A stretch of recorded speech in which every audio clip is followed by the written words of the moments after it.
Assalamualaikum warahmatullahi wabarakatuh. Alhamdulillah, hari ini kita diberi sedikit kesempatan untuk membincangkan buku terbaru Aras Mega, iaitu buku poket anak kecil dan juga pengembaraan emosi. Jadi bersama saya hari ini adalah penulis kepada dua buku ini, Puan Nur Hafizah Ramli, juga biasa dikenali sebagai Puan Pija, seorang psikologis perkembangan di Mind Scheme Psychology Resource Services. Sedikit tentang Puan Pija. Beliau memegang ijazah sarjana muda psikologi dan juga ijazah sarjana psikologi perkembangan dari Universiti Kebangsaan Malaysia. Untuk soalan pertama ni Puan, mungkin saya nak sentuh sikitlah buku poket anak kecil ni. Macam mana mula-mula, apa yang membuatkan Puan terfikir nak tulis buku ni? Okey, sebenarnya sebelum tu saya nak perkenalkan diri saya lagi sekali. Saya psikologis perkembangan, ahli dalam bidang psikologi perkembangan lah. Sebenarnya idea saya untuk keluarkan buku poket anak kecil ni dia sebagai salah satu awareness ataupun kesedaran kepada ibu bapa di Malaysia yang mana kita kurang kesedaran untuk check up perkembangan anak. Kita biasa check up fizikal kan, anak sakit demam, kalau kita pergi dekat klinik kesihatan pun dia akan banyak check up pasal fizikal lah, dan nanti tunggu 18 bulan baru kita buat ujian saringan autism. Tapi itu ujian saringan autism sahaja, dia tak ada isu perkembangan lain. Sedangkan dalam bidang perkembangan kanak-kanak ni ada banyak isu lain lagi selain daripada autism. Jadi buku poket anak kecil ni salah satu usaha developmental psychologist untuk meningkatkan kesedaran kepada ibu ayah di Malaysia untuk check up perkembangan anak sejak awal. Tak payah tunggu nak isi M-Chat tu kan 18 bulan kan. Daripada baby kita dah boleh check up, dan kita boleh kata apa, dalam buku poket anak kecil ni pun dia ada panduan yang mana ibu ayah boleh gunakan untuk intervensi awal, daripada baby untuk intervensi awal, so that kita boleh bantu anak lah capai milestone yang sepatutnya. Okey, terima kasih Puan. Tadi Puan ada mention tentang intervensi awal. Kalau ikut KKM punya standard 18 bulan ke atas baru dia akan mula saringan semak saringan autism. Jadi untuk dalam buku poket anak kecil ni, apa isu-isu yang mungkin ibu bapa boleh perhatikan pada anak-anak mereka mungkin sebelum 18 bulan? Apa condition yang mungkin ibu bapa boleh tengok? Okey, kalau kita ikut dalam buku yang KKM tu lah kan, ada KKM tu yang dirujuk dekat situ adalah M-Chat lah. M-Chat ni adalah satu saringan autism. Okay? Tapi dalam perkembangan anak kecil, selain daripada autism, ada banyak lagi isu perkembangan seperti lewat perkembangan, even lambat bercakap kan, ataupun isu motor, isu kemahiran motor. Jadi dalam buku poket anak kecil ni saya sertakan intervensi awal daripada baby. So antara isu perkembangan yang dibincangkan yang saya mention dalam buku ini, lewat perkembangan, isu lambat cakap, isu kesukaran tidur kan. Kita tahu bila baby kan keluar daripada perut tu ada yang tak tidur malam kan. Parents pun tak tahu macam mana nak mulakan latihan tidur kan. Ada parents yang berhasrat untuk pisahkan tempat tidur tu pun dalam buku ni ada panduan untuk kita pisahkan tempat tidur secara berperingkat kan. Kita start dengan latihan tidur. Walaupun buku ni memang saya sengaja untuk tak sentuh isu klinikal sangat, okey, sebab matlamat saya adalah untuk satu memberi kesedaran, dan yang kedua kita nak bagi poin-poin penting yang mana parents perlu aware. Okey, sebelum benda tu ataupun isu tu jadi serius ataupun sebelum isu tu jadi klinikal, so parents boleh rujuk poin-poin ni, kita buat intervensi awal. Okey, tak perlu tunggu ada masalah lah baru jumpa psikologis dan sebagainya. So itu harapan yang bila saya tulis buku ni. Jadi ilmu dan kesedaran kepada ibu ayah untuk lakukan intervensi awal, itu yang paling penting lah. Jadi maksudnya boleh ke kalau saya nak katakan lagi awal kalau kita dapat kenali masalah, mungkin itu lebih baik. Lebih baik. Itu mesti lagi berkesan lah. Okay. Tadi Puan ada mention pasal tidur. Tidur ni kalau dalam buku ni adalah bab pertama. Dalam buku poket anak kecil ni. Saya tertarik nak petik sikit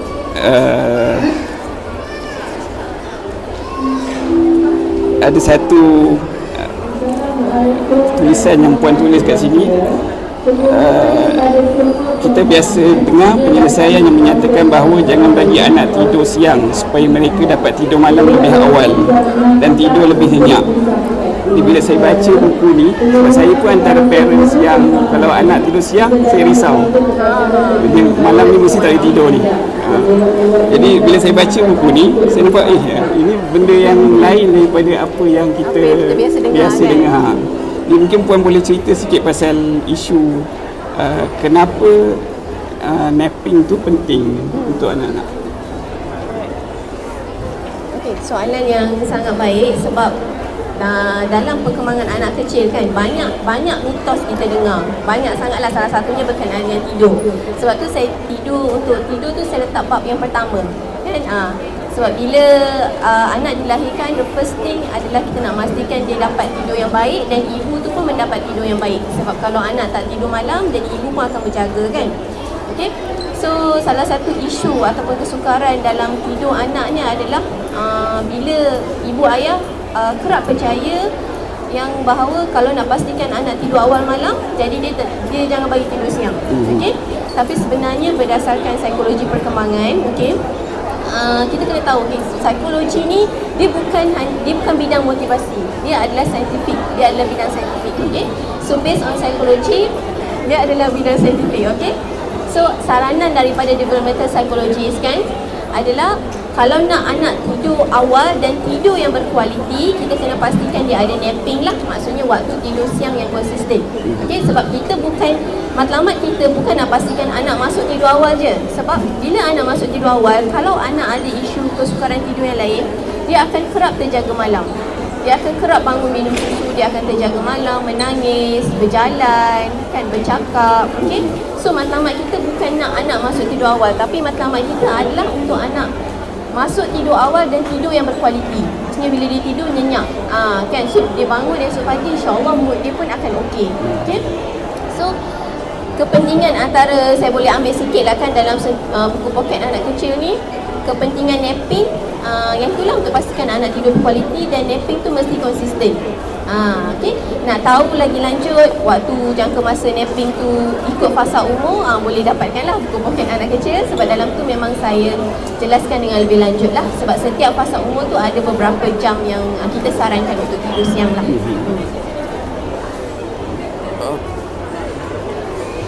Okey Puan, untuk bersama dengan buku ni, Puan juga ada tulis buku pengembaraan emosi. Jadi buku ni satu buku untuk ibu bapa, satu buku yang difokuskan kepada kanak-kanak. Apa yang membuatkan Puan nak tulis buku ni serentak sama-sama? Maksudnya kita sama-sama. Puan boleh cerita sikit?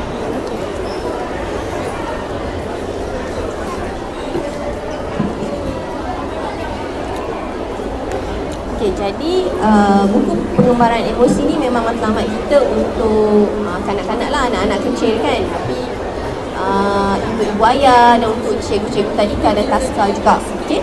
Yang mana saya buat serentak adalah buku pengembaraan emosi ni dia ada berkaitan dengan apa antara isu yang kita bincangkan dalam buku poket anak kecil lah, iaitu berkenaan dengan kebimbangan sosial, berkenaan dengan kesedaran emosi. Okay, so dalam buku poket anak kecil ni ada merangkumi domain-domain perkembangan yang penting dan domain emosi tu adalah salah satunya. Okay, jadi dalam pengembaraan emosi ni untuk anak-anak pula kita boleh ajar tentang kesedaran emosi. Kesedaran emosi tu adalah yang paling asas lah. Sebelum kita nak ajar dia coping skill kan, macam mana bila marah, sedih, buat apa, kesedaran emosi tu yang paling penting. Sebab kadang-kadang anak kecil, especially 4 tahun ke bawah, mereka pun tak tahu apa yang mereka rasa, sedih ke, marah ke, takut. Tapi tantrum tu sama, kita nampak kan, macam baling barang, pukul ke, menangis kan. Tapi emosi diorang boleh berbeza lah. So jadi pengembaraan emosi ni kita kata membantu juga ibu ayah yang dah baca buku poket anak kecil tu. So boleh bacakan anak pengembaraan emosi ni. Jadi ibu ayah pun boleh tahu, oh ini emosi yang anak rasa bila tak nak pergi sekolah saja contohnya kan. Banyak emosi. Kenapa dia menangis? Bukan sebab dia ingkar, bukan sebab dia tak nak sekolah, tapi sebab dia takut. Okey. Jadi dalam buku ni insya-Allah ibu ayah boleh lebih faham lah apa maksud perkembangan sosial yang kita cerita dalam buku poket anak kecil. Dan untuk Cikgu Tadika ke, Cikgu Taska kan, dan ibu ayah juga yang nak bacakan, saya rasa buku ni memang kami bersama editor berusaha untuk memastikan gaya bahasa dia mudah, gaya bahasa dia ringkas, senang kita nak bacakan. Kalau kanak-kanak prasekolah pula 4 tahun ke atas yang dah boleh nak mula membaca kan, so gaya bahasa yang ringkas, yang mudah ni membantu mereka lah sebagai salah satu buku latihan untuk membaca juga. At the same time dia pun boleh kenal emosi dia macam mana. Itu yang matlamat yang saya buat serentak lah untuk dua buku. Mungkin Puan boleh cerita sikit apa emosi-emosi yang Puan ada ceritakan dekat dalam buku emosi tu. Bila kita sebut pengembaraan emosi kan, tema cerita dia ni adalah tema berkenaan dengan, bukan kata school refusal, tapi pengalaman pertama dia nak pergi sekolah, which is dia takut nak pergi sekolah lah kan. So pengembaraan emosi, walaupun sebenarnya kita nampak dia menangis, kan, tapi ada banyak scene ataupun suasana dalam cerita ni yang akan menceritakan emosi berkenaan dengan marah, berkenaan dengan takut, berkenaan dengan sedih, ataupun dia rasa tak selesa kan. Contohnya bila anak pergi sekolah, dia nak kena pakai baju baru, dia nak kena pakai uniform baru. Kalau anak tu ada masalah sensori misalnya kan, so dia mungkin tak akan suka kepada certain texture ataupun material baju kan. So dia rasa tak selesa sebenarnya, bukannya dia tak nak. So emosi-emosi yang anak rasa ni, orang kata apa, dengan mengetahui emosi-emosi ni,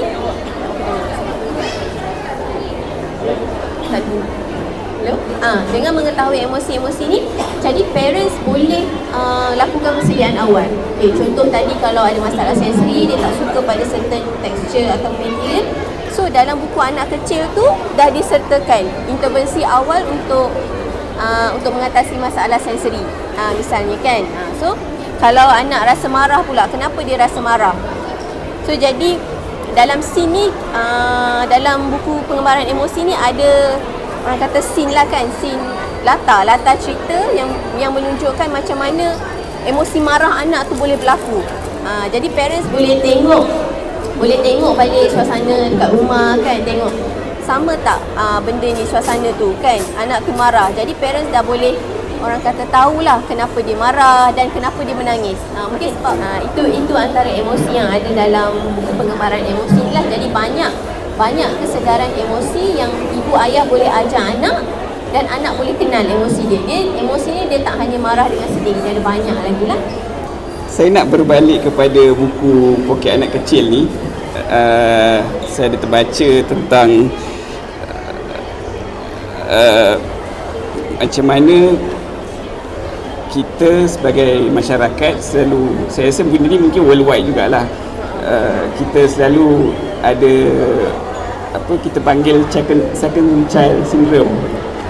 Anak nombor 2 dia ada certain karakteristik yang kita rasa sama untuk setiap keluarga. Boleh mungkin Puan ceritakan sikit, sebab saya rasa ada cerita dalam ada mention juga dalam buku poket anak kecil ni juga kan, selain daripada info-info dan fakta perkembangan tu, saya ada selit-selitkan jugalah kan, orang kata awareness kepada ibu ayah tentang psikologi ataupun mitos yang mana orang percaya sekarang ni kan. Anak nombor 2 karakter dia macam ni, anak ada personality artis, anak ada personality begitu begini kan, anak degil tapi bijak, contohnya kan. Itu antara orang kata studio psikologi lah, yang mana kalau sebelah barat benda tu memang dah lama berlaku dan diorang dah kurang percaya dah, sebab dah banyak orang kata apa, kesedaran kan. Cuma dekat Malaysia mungkin masih kurang. Okey, tapi sebenarnya itu adalah antara salah satu taktik lah kita katakan untuk menjual program-program mereka kan, untuk menjual buku-buku motivasi mereka. Sebab orang yang tak faham psikologi ni, mereka akan menganggap psikologi adalah macam motivasi, kita bagi motivasi. Tapi sebenarnya psikologi ni adalah bidang saintifik. Apa-apa isu, apa-apa kes, intervensi kan, semua berdasarkan kajian. Kita akan buat kajian kan, kita pastikan mana kaedah-kaedah yang sesuai, dan kajian dia pun dia ada banyak. Dia ada kajian sekadar survey saja. Contoh, dia survey apa pandangan parents kepada anak nombor 2 untuk 2,000 parents contohnya. Tapi itu kita tak panggil kajian, dan itu kita tak boleh generalisasikan. Okey, itu dia survey mungkin untuk program dia sahaja ke kan. Okey, sebenarnya sekarang ni di Malaysia disebabkan kita kurang juga akta dalam psikologi ni, masih kurang orang kata pelaksanaan akta kan. Jadi banyak sangat individu-individu yang boleh ambil peluang lah untuk menjual program mereka dan sebagainya. Memang yang contoh yang Cik Zul cakap tadi tu, anak nombor 2 dan sebagainya, benda tu dalam psikologi dia adalah tidak tepat lah. Kita tidak mengkategorikan anak nombor pertama karakter macam mana, anak nombor 2 karakter macam mana. Kita tak mengkategorikan anak macam tu, dan tak ada personality yang dikategorikan untuk anak kecil. Kalau dewasa pun kita tak ada kategori macam personality extrovert, introvert, tu tak ada. Sebab kita semua ada trait yang tertentu, cuma kita pilih untuk keluarkan trait tu depends pada situasi dan depends pada motivasi yang kita ada lah. Sebab tu psikologi dia bukan bagi motivasi, tapi kalau kita buat terapi kan, contoh psikologis buat terapi, buat intervention, buat rehab, kita ada step by step dia untuk kita keluarkan motivasi. Kita berharap, orang kata apa, kita bantu untuk kalau patient tu tak tahu, klien tu tak tahu apa step, so kita bantu dia, bukan kita bagi motivasi macam bagi nasihat. Sebab benda tu dia tak orang kata apa, dia tak bagi kesan yang baik untuk jangka masa panjang lah. Okay? So itu antara salah faham yang banyak dekat Malaysia. Memang saya nampak memang banyak pun. Sebab apa? Sebab benda tu satu, dia seronok untuk kita baca. Lepas tu orang yang tulis tu dia tahu apa yang kita nak. Contoh anak degil tapi bijak. Kita sebenarnya tanpa sedar kita akan mencari fakta-fakta untuk menyokong benda tu. Kan? Sebenarnya yang kita risau adalah studio psikologi ni, bila anak tu memang ada masalah.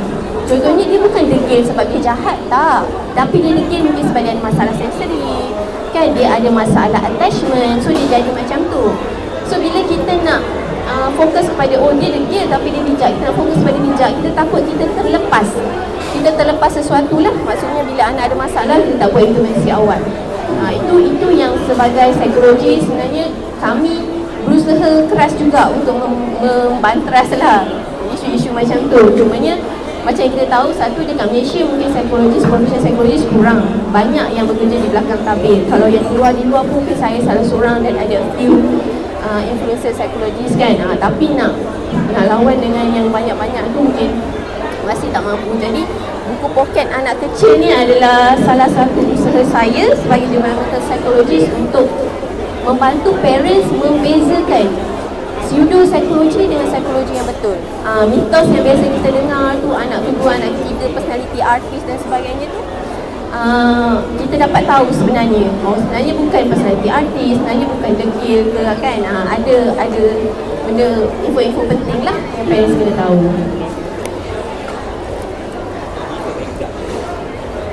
Okey Puan, mungkin saya nak minta kalau boleh Puan share sikit apa topik yang Puan rasa paling penting dalam buku ni, mungkin killing point ke yang mungkin membuatkan pembaca, especially ibu ayah muda, ibu ayah yang baru ada anak pertama, yang expecting anak pertama, apa yang mungkin buku ni boleh membantu mereka.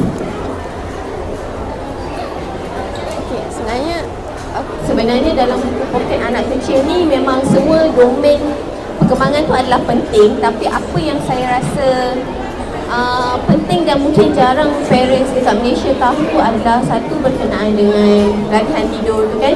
Macam mana nak bagi anak tidur yang berkualiti waktu malam. Bukan matlamat dia anak masuk tidur awal, tapi anak tidur yang berkualiti waktu malam.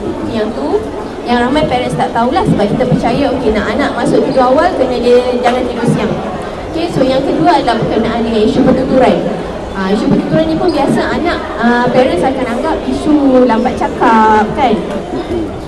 Okey, nanti tunggulah umur yang tertentu baru dia boleh cakap kan. Isu lambat cakap ni disebabkan oleh kurang vocab kan, kurang orang kata apa, kosakata kan, apa yang diingat kan. Tapi sebenarnya isu pertuturan ni juga dia boleh disebabkan oleh ketidakfahaman bahasa, kecelaruan perkembangan bahasa.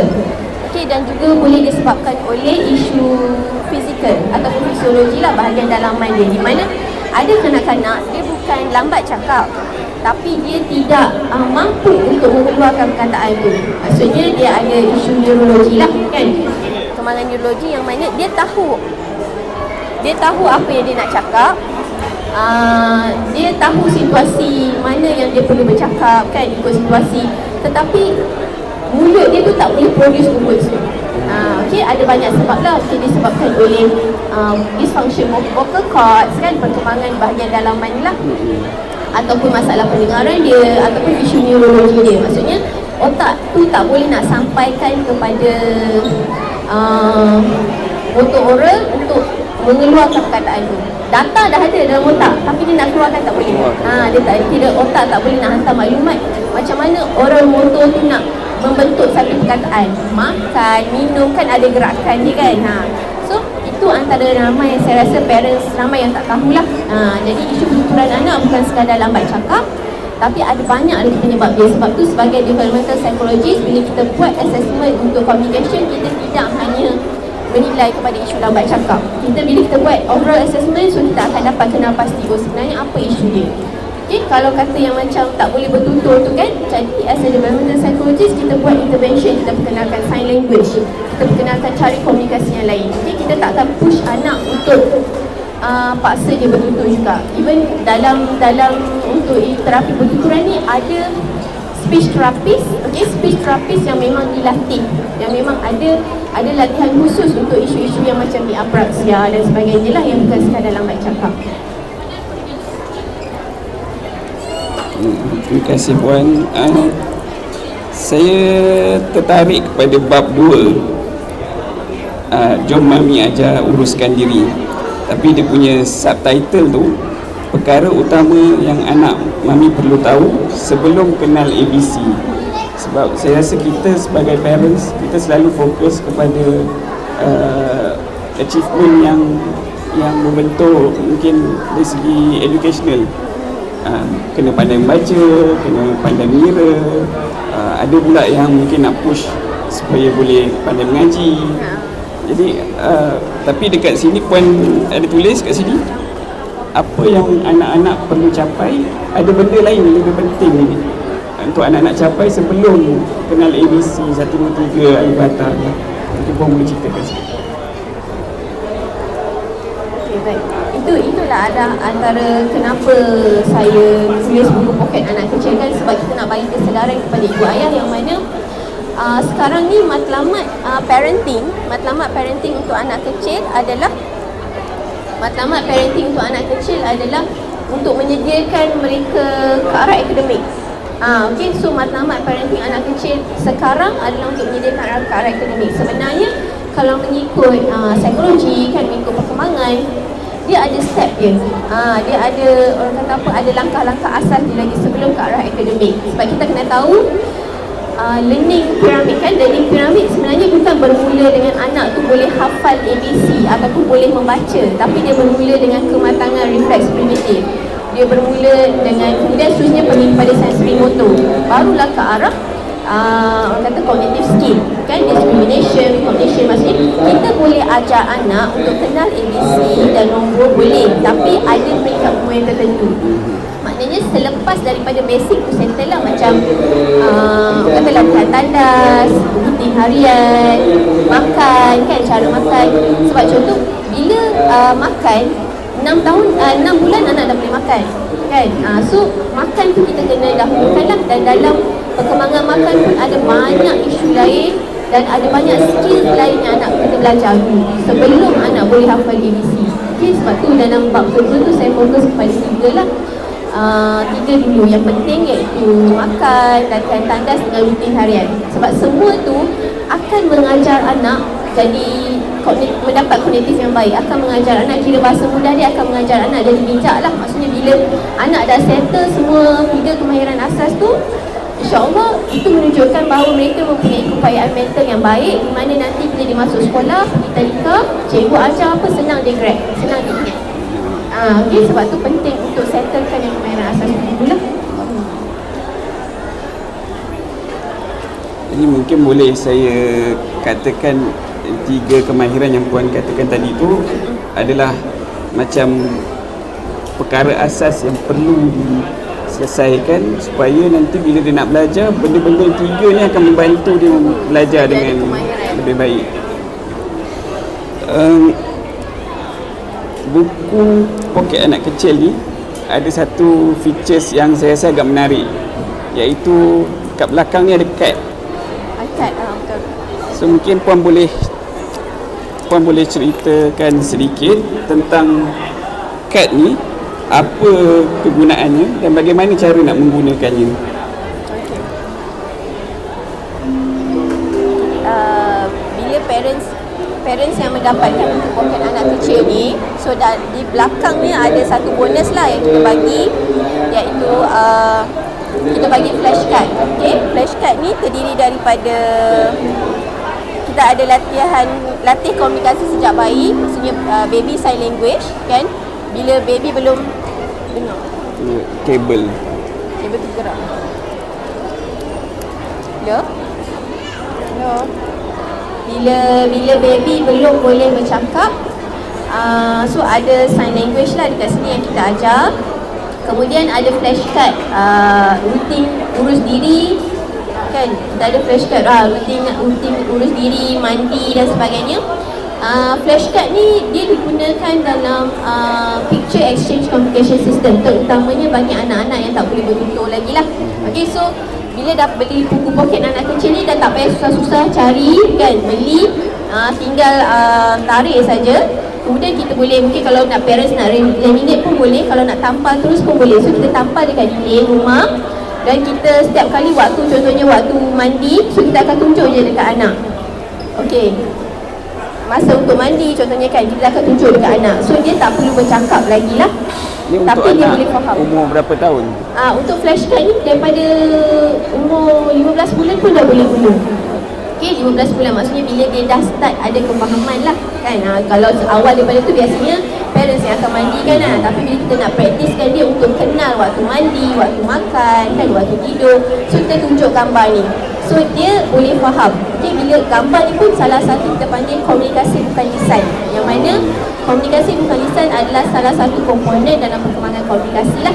Itu yang saya kata buku poket anak kecil ni dia banyak intervensi awal. Kan dia tak payah tunggu anak lambat cakap, tapi daripada baby kita dah boleh guna PACS ni lah, Picture Exchange Communication System. Okay, dan sama macam kalau sign language contohnya kan, ni baby sign language kan. Okay, mungkin dekat Malaysia agak kurang pendedahan lah untuk guna teknik ni kan, tapi sebenarnya kita boleh guna daripada baby untuk membantu kita communicate dengan baby sebelum mereka boleh mula bercakap. Sebab kadang parents frust apa dia nak sebenarnya kan, tapi waktu tu anak dah boleh faham tau arahan kita, apa yang kita cakap, dan kita dah boleh ajar dia skill. Tapi kita nak juga tunggu dia bercakap kan untuk kita ni kan. Jadi antara intervensi awal yang paling boleh buat adalah ajar anak untuk guna baby sign language. Contohnya yang ni ibu kan, so ibu, ayah kan, benda-benda yang saya sertakan dalam ni pun yang sesuai untuk baby. Sebab bila kita guna sign language ni pun kita kena guna banyak fine motor skill dan sebagainya. Tapi yang dalam flashcard ni memang kita sediakan yang very basic, yang untuk harian penggunaan dan anak boleh guna. Sebab kadang-kadang tak semestinya mereka kena macam ni. Kadang-kadang baby buat macam ni pun kita dah faham, oh ni ibu. Okay, bila kita kerap practice, kita akan cepat faham lah. Dia tak perlulah terlalu spesifik ke tak perlu terlalu spesifik. Kira yang ada dalam ni adalah yang memang basic untuk baby. Sementara nak menunggu mereka boleh mula bercakap contohnya. bila Puan mention baby tadi, dia bawah 2 tahun ke? Bawah 2 tahun. Bawah 2 tahun. Bila baby tu dia bawah 2 tahun lah. 2 tahun ke atas tu kita panggil kanak-kanak awal kan, toddlers. Okay? Sama juga kalau kata anak tu macam saya kata tadi isu apraksia yang mana dia memang tak boleh bertutur, biasa developmental psychologist akan suggest untuk parents dan anak tu untuk belajar sign language lah untuk memudahkan urusan komunikasi. Okay, dan mungkin yang last sekali ada dekat bahagian belakang adalah jadual gancaran lah. Kita panggil reward chart yang biasa kita guna dengan anak-anak kan. Yang adalah salah satu contoh yang mana parents boleh guna. Contoh bila anak buat certain behavior, kita boleh bagi stiker ke, kita boleh tick kan. Tapi kena tahu juga yang reward chart ni nanti lama-lama kita boleh hilangkan lah. Bila behavior anak dah kukuh, kita boleh hilangkan. Jadi reward chart ni sebagai salah satu galakan awal untuk kukuhkan ataupun perkenalkan satu behavior. Tapi bila behavior dah hilang, behavior dah kukuh, kita boleh hilangkan lah reward ni sebab kita tak nak dia bergantung pada reward. Tapi benda ni pun dia kata mudah lah sebab parents beli buku poket anak kecil dah ada yang ni, terus tarik, boleh laminate ataupun tampal terus kan, mudah. Sebelum tu saya nak cerita sikit sebagai CAT tu. So bila ibu ayah beli buku ni, so kad tu akan dimasukkan terus kat dalam buku ni. So tak payah nak gunting ke, potong ke, memang kita dah buat supaya dia boleh ditarik. Boleh tarik je. Soalan akhir untuk Puan Pija, sebagai seorang ahli psikologi perkembangan, ada tak nasihat atau tip-tip yang ibu ayah boleh kepada ibu ayah muda zaman sekarang yang Puan boleh share untuk mereka?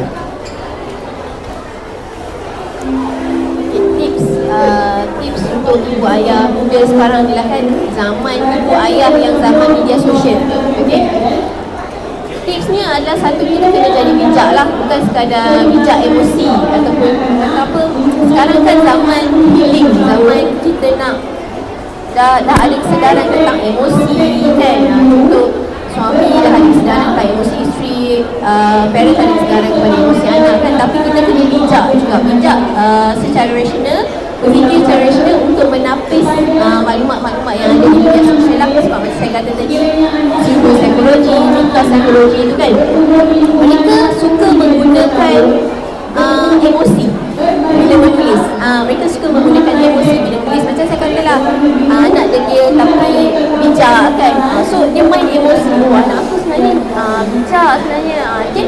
Benda tu yang orang suka. Tapi ibu ayah muda sekarang, saya percaya kita kena jadi lebih bijak daripada yang sebelum-sebelum ni. Sebab mungkin sebelum-sebelum ni kurang ilmu, kurang pengetahuan, kurang pendedahan macam sekarang kan. Jadi kenapa kita tak boleh jadi lebih bijak kan. So bijak untuk menapis artikel-artikel yang ada di media sosial. Okay?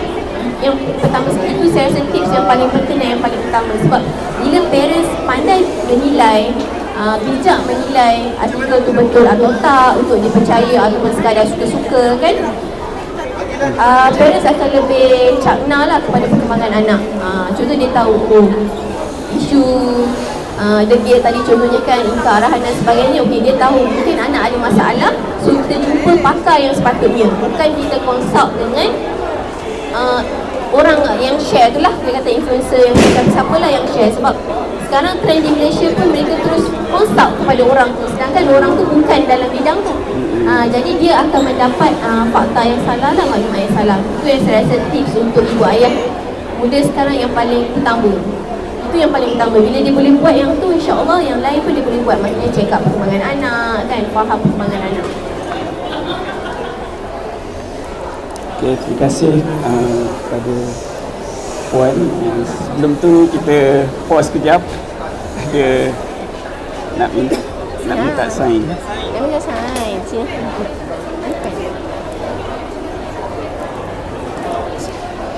Oh, mau berapa? Nama apa? Ni Puan. Datang dengan siapa? Mama. Oh, okey. Kita balik baca kan? Kakak dah boleh baca ke? Dah. Kita balik baca kan? Dengan ayah. Terima kasih. Terima kasih. Dah boleh baca.